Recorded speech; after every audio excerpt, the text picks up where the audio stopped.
Sutter Creek's a great town, great town. It's a great lifestyle. It's a whole different way of life. It's a wonderful place to raise a family. It's fun to come up here and go wine tasting and, and just enjoy the town and everything like that. Nessun dorma, nessun dorma. We used to come up all the time to go skiing and go rafting, and we used to recreate up here. And one day I said, let's just do it. Let's just move. And we did.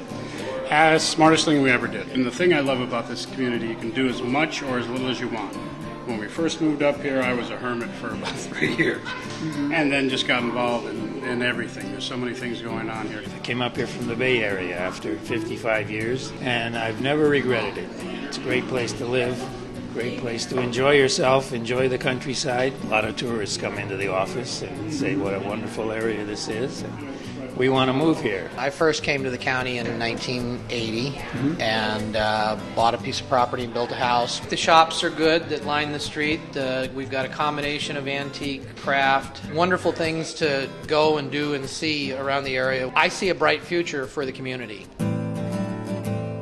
I moved here in 1979, had 3 small children, and was very drawn to the small town lifestyle. One of the things we're anticipating we can't wait is the bypass is supposed to come through, and that'll eliminate a lot of the truck traffic going through town, so then we can be quieter. The bypass is probably a good thing.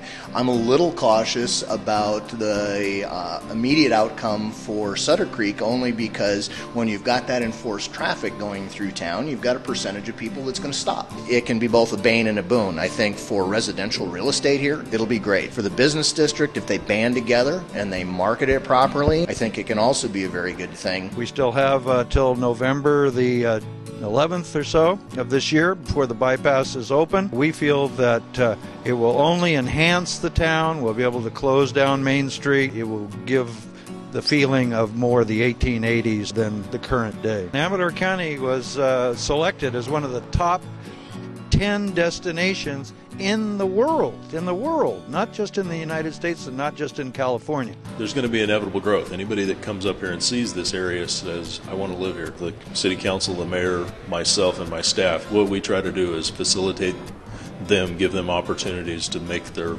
own vision happen. My vision for this town is what it already is. It needed to be fixed up, and so people can come here and shop and enjoy the motherlode. They need a nice restaurant to eat in, they got a place to stay, they want to shop up and down the Main Street, take different tours through the mines. There's several wine tasting buildings here in town. Have a nice dinner, have a nice lunch, and just enjoy the atmosphere. Originally, this building was the Malatesta General Store. I own the Boatworks, which was in this building for about 7 years. But this building looks totally different. The ceiling's been dropped about 4 times since I originally owned it. We basically shelled the whole building and started from scratch. We put in a new kitchen, new dining room, new floor, new wine cellar downstairs. We did the faux walls and the mural and artwork. Everything is just new in this restaurant. We just redid everything. Very nice menu with very large portions. We have an almond wood-burning grill where we will do steaks, seafood, etc. Jeff and his crew do a wonderful job. He has a lot of experience in the culinary background, and we're really looking forward to seeing what Jeff's going to put out on our plates. I was a feature cartoon in the Chicago Tribune. Banjo Andy was me. I'm about the first person you've met who started life as a cartoon. Laura and I have been producing and working on films that focus on the preservation of historic skills. And we came up to Knight Foundry 12 years ago. The hydroelectric industry was invented at Knight Foundry. After the mining industry kind of tapered away, it kind of froze in time. Its processes are about 1900. Its shop is 1872. It's a World Heritage Site. There's nothing like it. This used to be one of the stops and an old hotel stay for the Wells Fargo that came up for the gold miners. It was used as an illegal house for alcohol and drinking for the Sutter Club. And in fact, across the street at Cafe Viadoro, they used to stand up on the balcony, and rumors heard that as the sheriffs would come into town, they can see from both angles, and there was a tunnel that led from one spot to another, and they can shout down the tunnel, and they could hide the liquor and the gambling so that when the cops showed up, everything was unnoticed. Just one of 100 different tales that go on in Sutter Creek. Bilottti's has been here since I was a little kid. I used to eat here as a little kid, and it kind of lost its thing for a period of time, and now it's we got it back to, I kind of call it an Italian-American cuisine. It has, it's not classic Italian. It's got, chicken parmesan, spaghetti and meatballs, that kind of a thing. My plans are to see that,